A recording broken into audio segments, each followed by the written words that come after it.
Bismillahirrahmanirrahim. Assalamu alaikum. Good morning, everyone. Dear students, I hope that you all will be very good.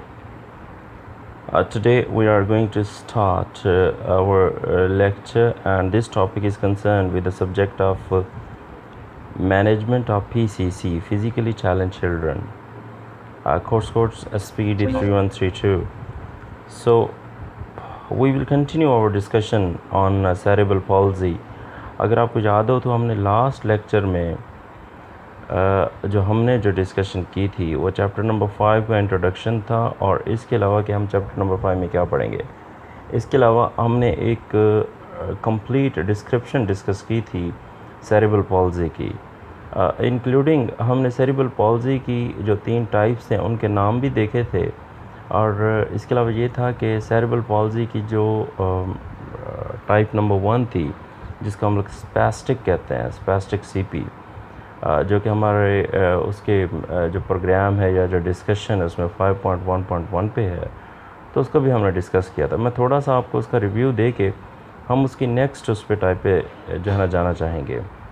तो ये spastic की अगर बात की जाए तो ये मोस्ट कॉमन टाइप है सेरेब्रल पॉल्जी की। ये मैं थोड़ा सा आपको रिव्यू करा देता हूँ।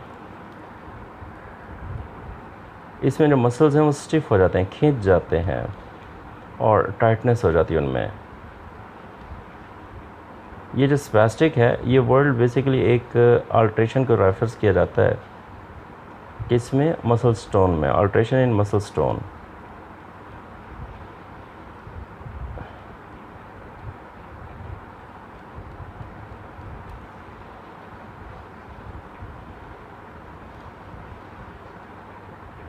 अच्छा, फिर इसमें ये है कि जो ये जो स्पैस्टिक है कि इसमें जो यूनाइटेड किंगडम है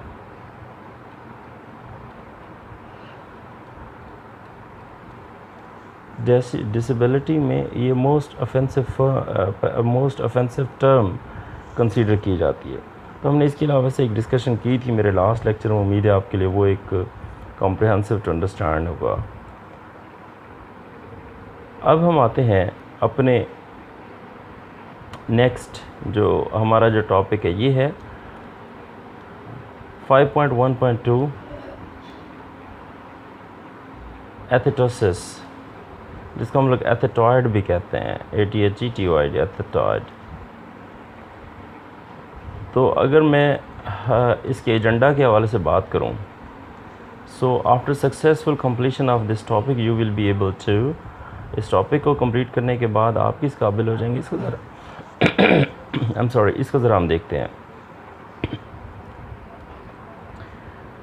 number 1, define एथेटॉइड।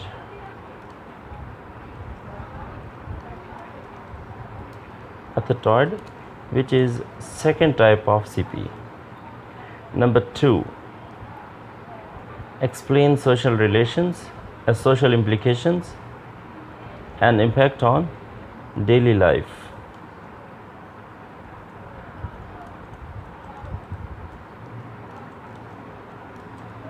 Number 3, describe ataxic movements and their symptoms.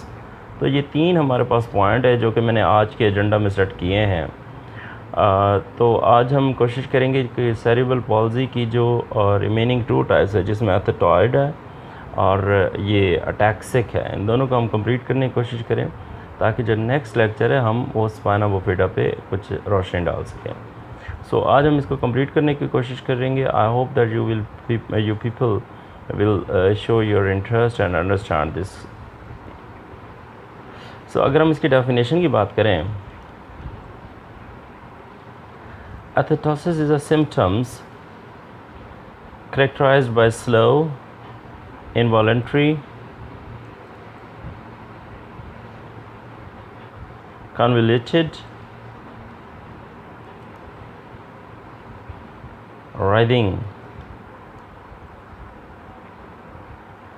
movements of the fingers, hands, toes and feet and in some cases arms, legs, neck and tongue.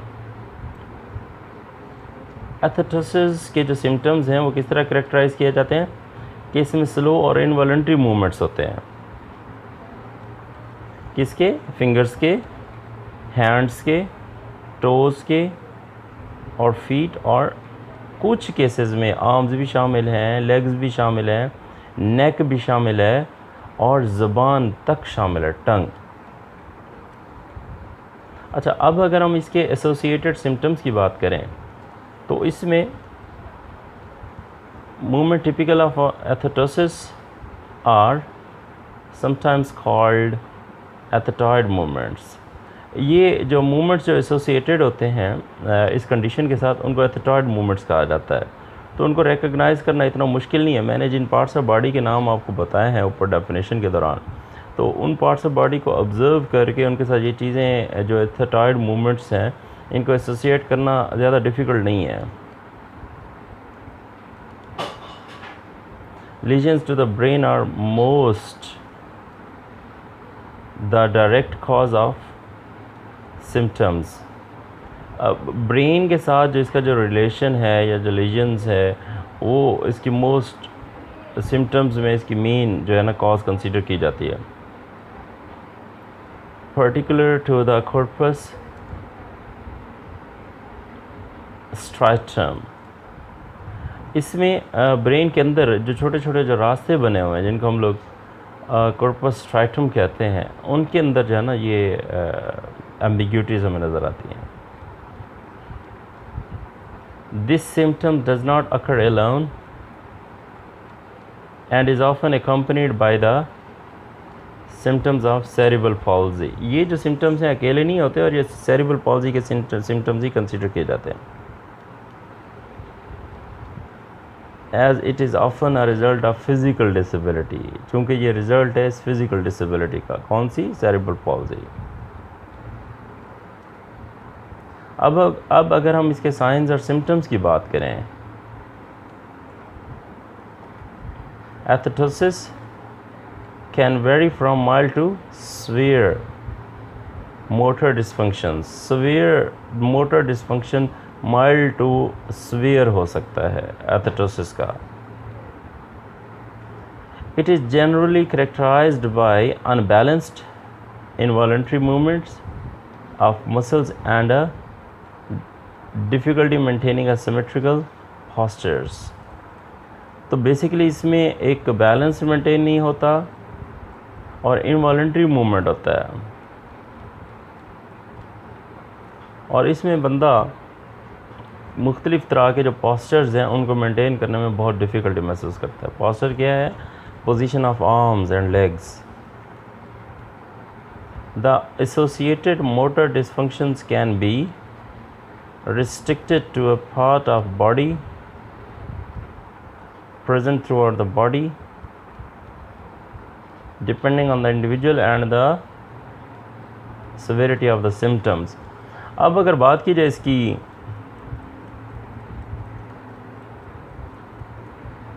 कि जो मोस्ट इसका जो एसोसिएटेड मोटर डिसफंक्शन है, motor dysfunction क्या है? Movement of the body organ, और dysfunction उनका problem, यानी कि problem in movement of the body organ,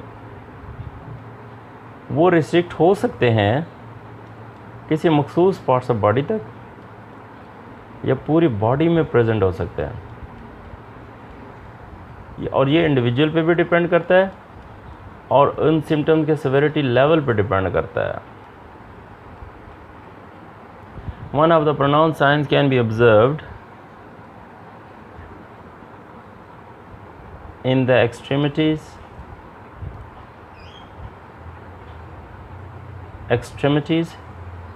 in particular as the writhing, convoluted movements of the digits. तो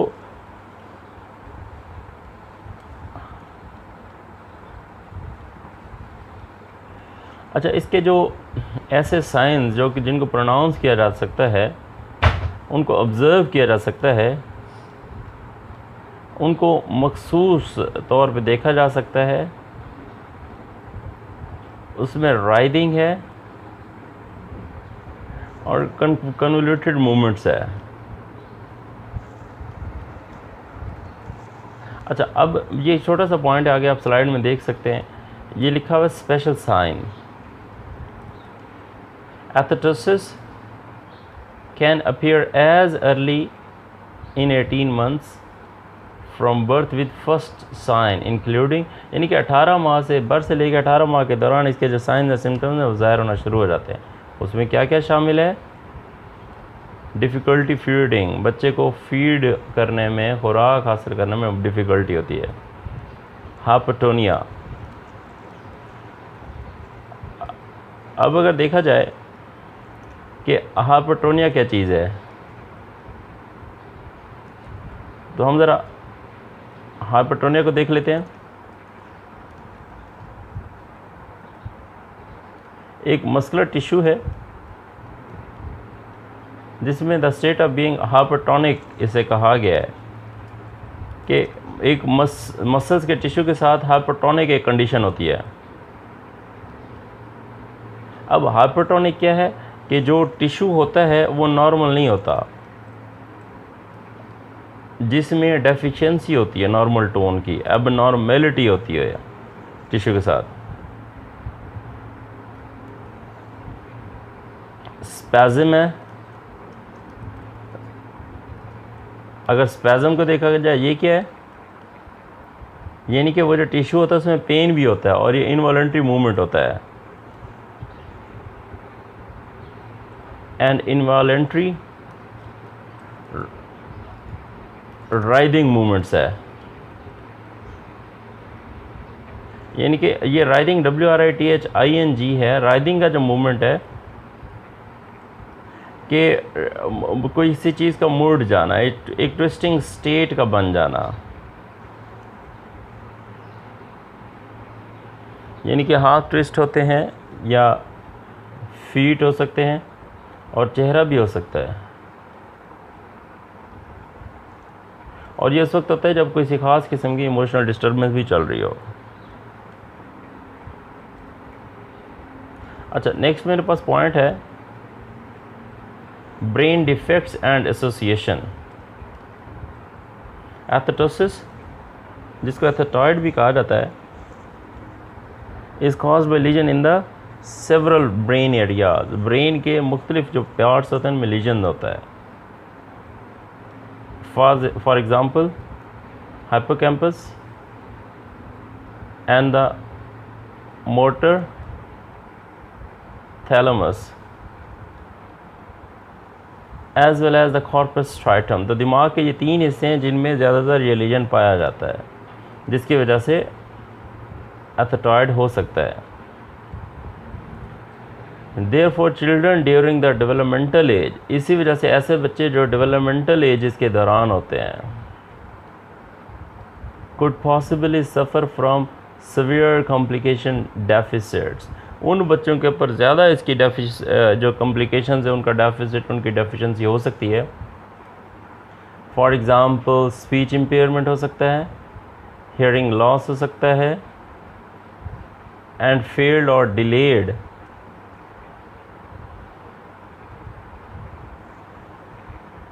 अटेनमेंट हो सकती है, इक्विपमेंट हो सकता है। किसमें? सिटिंग बैलेंस में, कि बैठने के दौरान बच्चा अपना बैलेंस मेंटेन नहीं कर सकता। Although most of the people with ethetosis have a normal or mere normal intelligence। तो इसका एथेटोसिस का शिकार जो लोग होते हैं उनकी इंटेलिजेंस या तो नॉर्मल होती है या नॉर्मल से करीब तर होती है। अब हम इसके ट्रीटमेंट की बात करते हैं। ट्रीटमेंट इसके क्या हैं?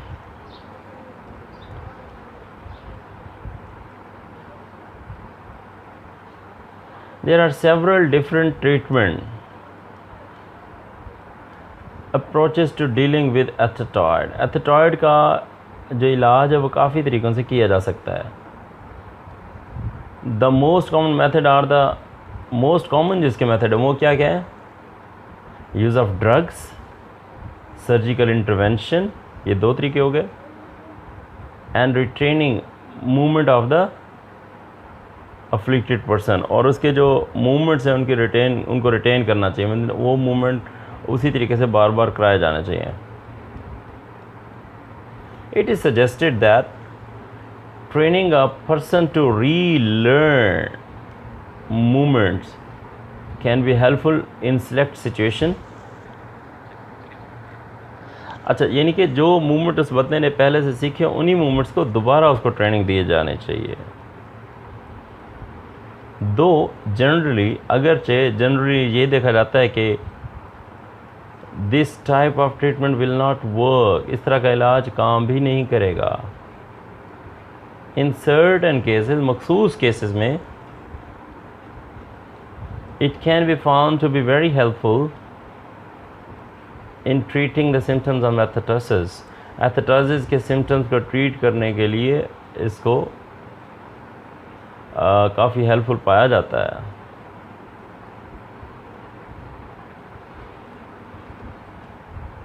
Drugs can also be used in the treatment of the athetosis. Medicine या ड्रग्स इसके जो ट्रीटमेंट एथेटोसिस के उसमें लाजमी यूज़ की जा सकती हैं। However their collective effective is not very convincing, लेकिन उनका जो इस्तेमाल है वो ज़्यादा कन्विंसिंग नहीं है अगर उनको कलेक्टिवली इस्तेमाल किया जाए।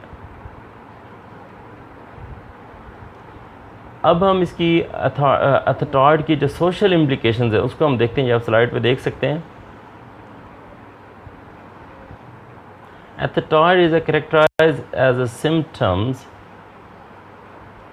that is present in many forms of the central nervous system, central nervous disorders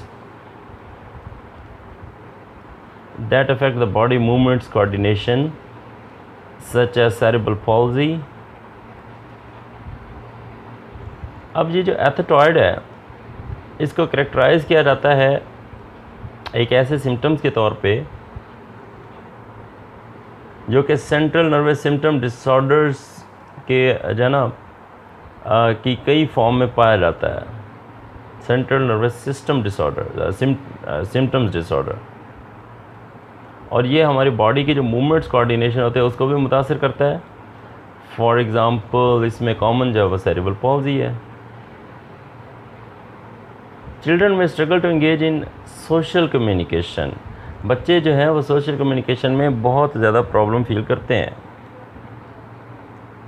Since the poor coordination of the tongue and mouth muscles can reduce their speech ability and hinder their social interaction to a greater degree.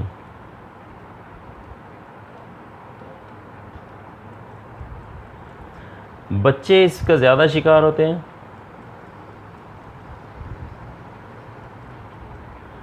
और ख़ासकर जो उनकी जो social communication है वो ज़्यादा मुतासर होती है, क्योंकि पुअर कम्युनिकेशन है टंग की और जो माउथ मसल्स हैं वो उनकी स्पीच एबिलिटी को डिक्रीज़ करते हैं और उनकी जो सोशल इंटरेक्शन है उसको काफ़ी हद तक मुतासर करते हैं। The caregiver of the affected childrens are encouraged to closely monitor their nutrition and growth and to provide them with hearing aids in order to relieve their symptoms as well as support their academic plans. जो इन affected बच्चों के जो care givers होते हैं उनको encourage किया जाता है कि वो उन बच्चों की खुराक को क्लोजली मॉनिटर करें और उनकी ग्रोथ को भी क्लोजली मॉनिटर करें और उनको हियरिंग एड्स प्रोवाइड करें ताकि इस तरह के जो सिम्टम्स हैं उसका जो पेन है उसको रिलीज़ किया जा सके और उनके एकेडमिक प्लान्स में भी उनकी मदद करें।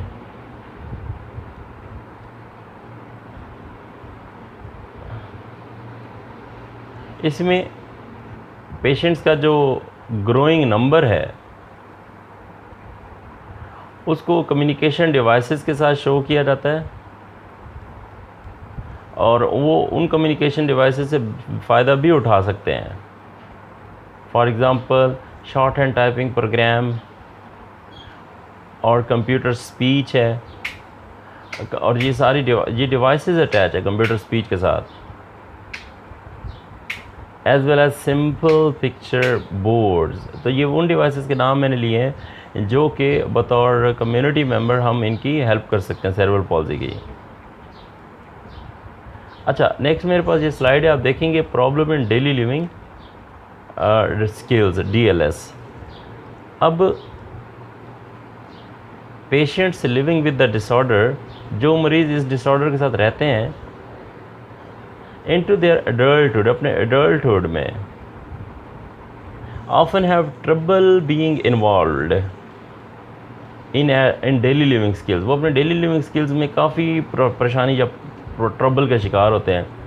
फॉर एग्ज़ाम्पल ईटिंग में प्रॉब्लम है, वॉकिंग में प्रॉब्लम है, ड्रेसिंग में प्रॉब्लम है, और इसी तरह रोज़मर्रा के जो मामलात हैं, एवरीडे जो टास्क हैं, उनको परफॉर्म करने में भी उनको बहुत ज़्यादा मुश्किल का सामना करना पड़ता है। They are consistently face with the challenges that limit their ability to live on their own. तो वो मुस्तकिल ऐसे चैलेंजेस का सामना करते हैं जो उनकी जो इस सलाहियत होती है उसको लिमिट करते हैं, कि जिससे वो उनकी वो जो अकेले रहने की, इंडिपेंडेंट रहने की जो सलाहियत है उसको काफ़ी हद तक ये मुतासर करता है। They are more reluctant to be involved in social activities and romantic relation. वो अपनी सोशल एक्टिविटीज़ और जो रोमांटिक रिलेशन होते हैं उसमें रिलेक्टेंट होते हैं, अनविलिंग होते हैं पार्टिसिपेट करने से, इंगेज होने से, इन्वॉल्व होने से, and more likely to develop poor self esteem. और इसी तरह उनकी जो सेल्फ इस्टीम होते हैं वो बहुत पुअर होते हैं, और उनका जो सेल्फ इमेज होता है जो कि related to their physical limitations as well as cognitive abilities. उनकी जो कॉग्निटिव जो ये सलाहियत है या फिज़िकल लिमिटेशंस हैं, वो रिलेट हो जाता है उनकी कॉग्निटिव डिसेबिलिटी से। उनका सेल्फ इमेज और सेल्फ इस्टीम ये रिलेट हो जाता है उनकी फ़िज़िकल लिमिटेशंस और कॉग्निटिव डिसेबिलिटी से, क्योंकि हमें पता है कि ये जो सेरेब्रल पॉल्सी ये न्यूरोलॉजिकल डिसऑर्डर है। Though such habitual thinking is shown to decline when they feel they are accepted and supported by their peers। तो ये अगरचे उनकी जो इस तरह की जो हैबिचुअल थिंकिंग है वो दिखाई जाती है, इस चीज़ को रिफ्यूज़ करती है जब वो फील करते हैं कि वो एक्सेप्ट और सपोर्टेड किए जाते हैं जो उनके जो नॉर्मल जो एज फेलो उनकी जानब से। Patients are also inclined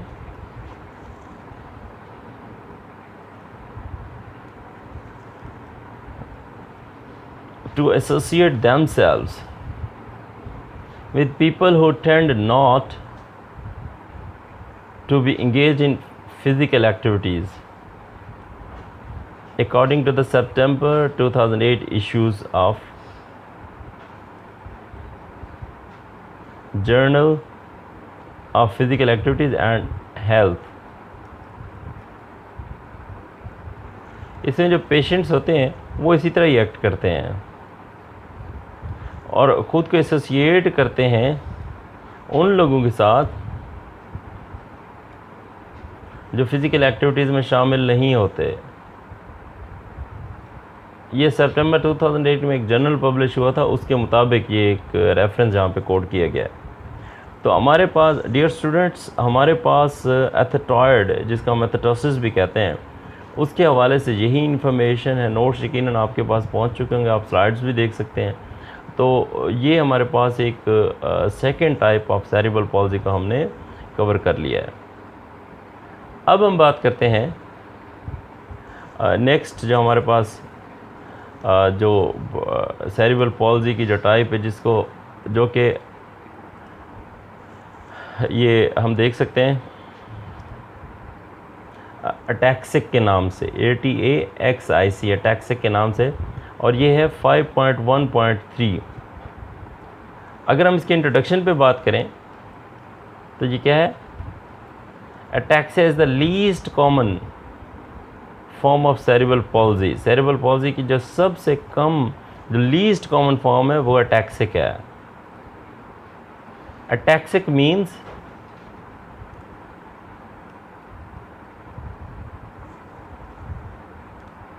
without order, बगैर किसी तरतीब के, और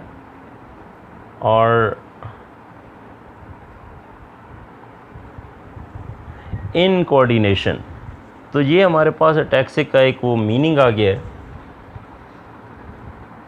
नेक्स्ट हम बात करते हैं अटैक्सिक मूवमेंट की। Ataxic movement are characterised by clumsiness, impersonation,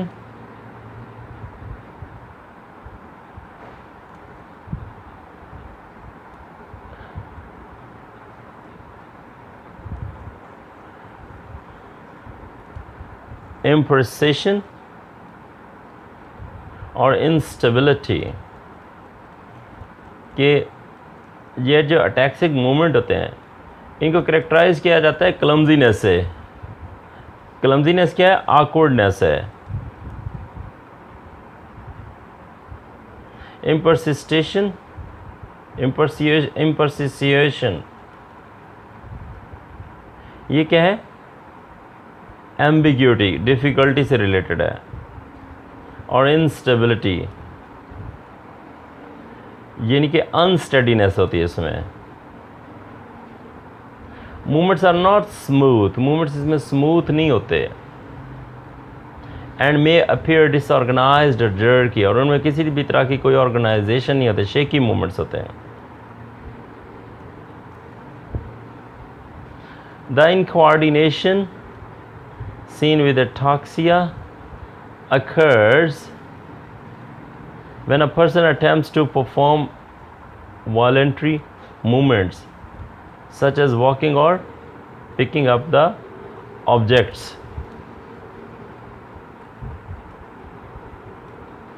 इसमें जो कोऑर्डिनेशन की जो कमी है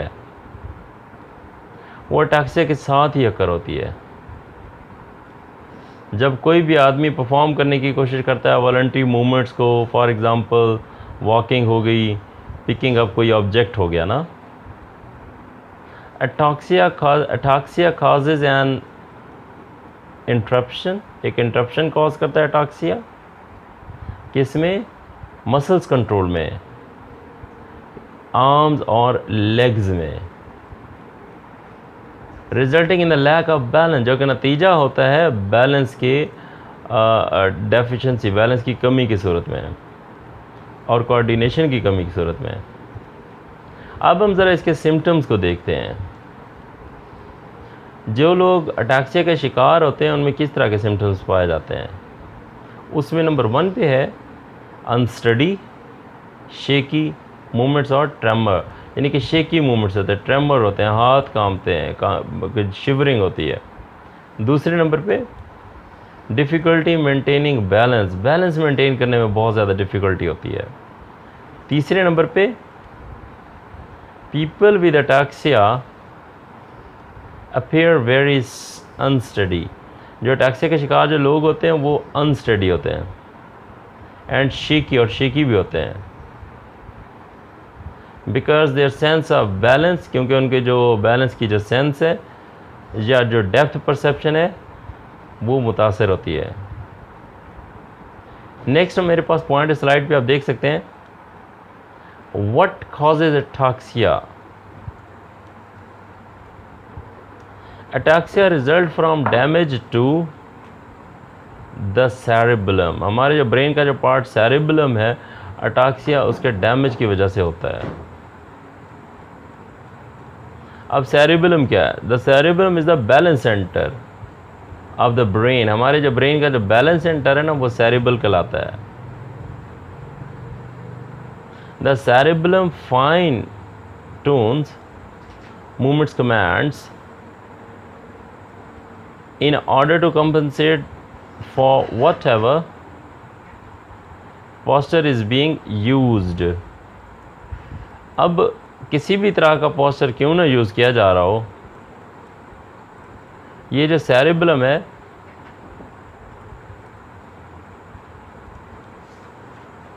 हमारी मूवमेंट्स कमांड्स को फाइन ट्यून करता है ताकि किसी भी तरह का कोई पोस्चर बनाया जाए उसको इजीली बनाया जा सके।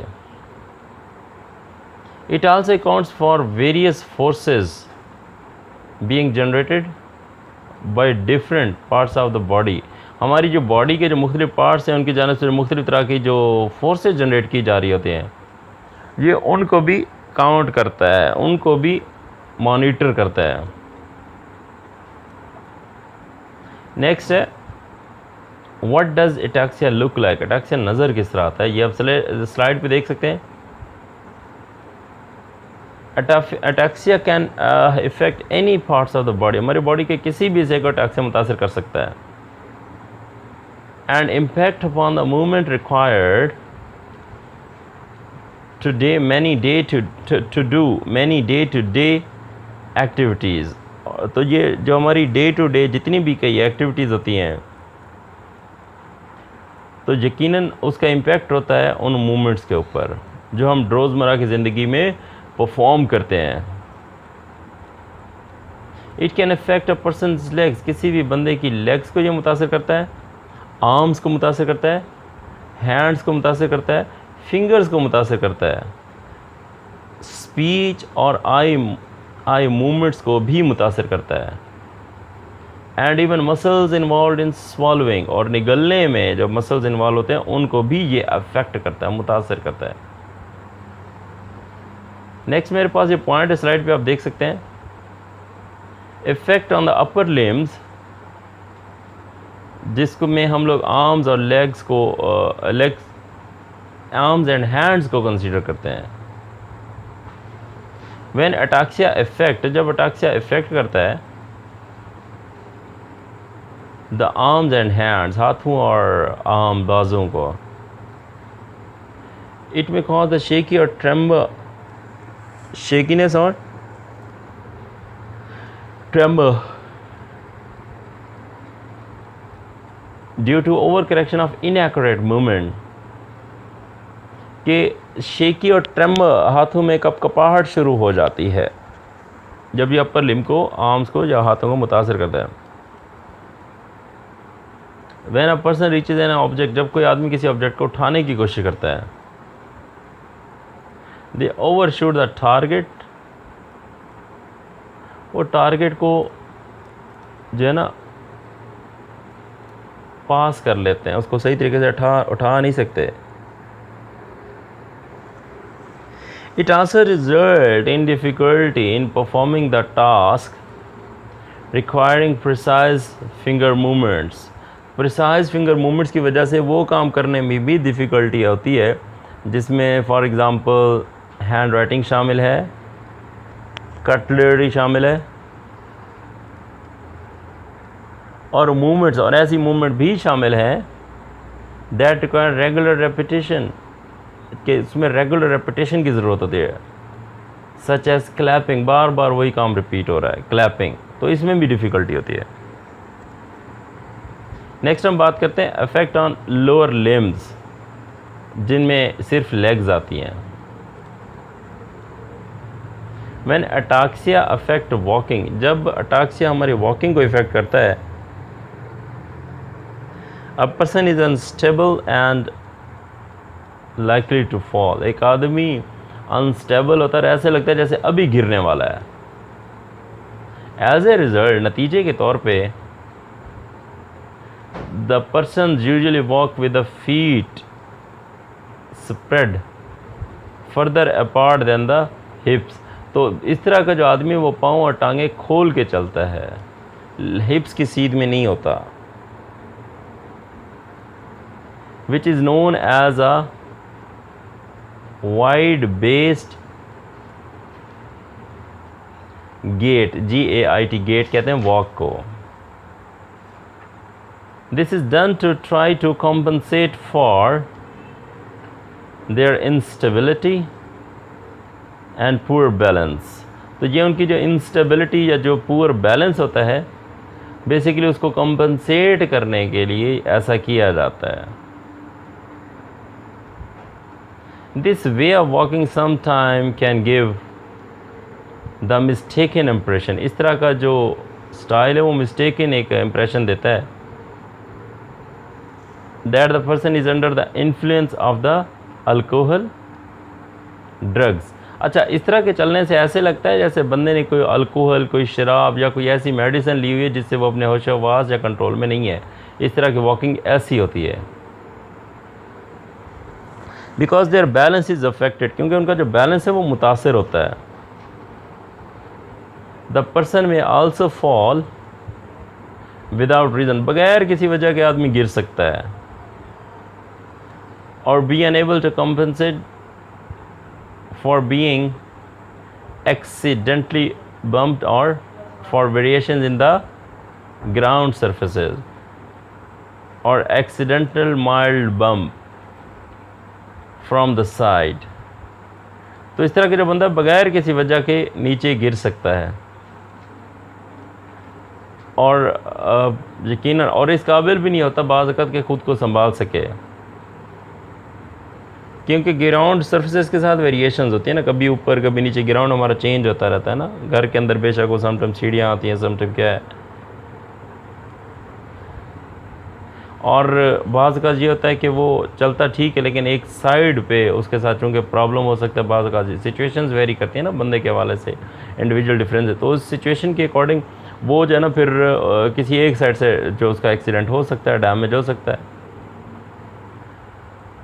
नेक्स्ट पॉइंट है effect on speech and swallowing. Ataxia में have an effect on speech and swallowing. Effect इसका जो है ना इफेक्ट हो सकता है स्पीच पे भी और स्वॉलोइंग पे भी. When ataxia affect speech, it is sometime called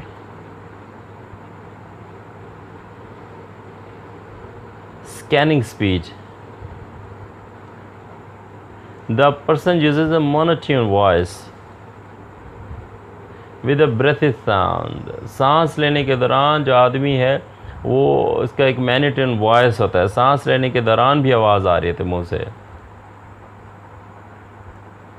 Sometimes there are unusual accelerations or pauses between their syllables. Syllable कहते हैं parts of the word according to their sound. For example एक word English का doctor, तो इसका syllable क्या बनेगा, doctor. डॉ का टर दो हिस्से में कन्वर्ट हो गए हैं, दोनों पार्ट्स की डिफरेंट आवाज़ है. ये हमने 2 सिलेबल वर्ड फाइंड आउट किया है.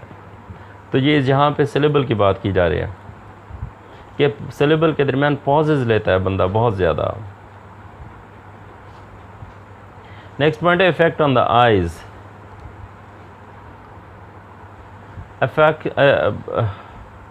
एटैक्सिया में sometime cause slow eye movements. Ataxia की वजह से स्लो आई मूवमेंट्स हो सकता है. When the person attempts to change their eyes gaze quickly, eye gaze को तेज़ी से अगर चेंज करने की कोशिश करता है कोई बंदा, देयर आइज में मिस द टारगेट, तो उनकी आंखें उस टारगेट को मिस कर सकती हैं. The eyes overshoot or underestimate their mark and then have to make catch up movements. तो आंखें जो है ना कैच अप मूवमेंट्स की कंडीशन में लेके आने की करती हैं खुद को, मतलब चीज़ों को नहीं देख सकते, मिस करती हैं. तो ये जो अटैक्सिया है ये हमें वाज़े करता है कि इसके है तो ये रेयर, इतना कॉमन नहीं है, लेकिन इसके इफ़ेक्ट विजन पे भी है और काफ़ी मूवमेंट्स पे हैं. तो ये हमारे पास एक कम्प्रिहेंसिव डिस्कशन थी आज इसके हवाले से, और आज ही हमने अपना सेरेब्रल पॉल्जी को कंप्लीट कर लिया है।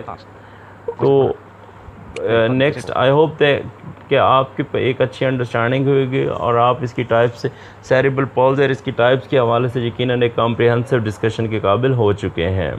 Thank you very much and good luck.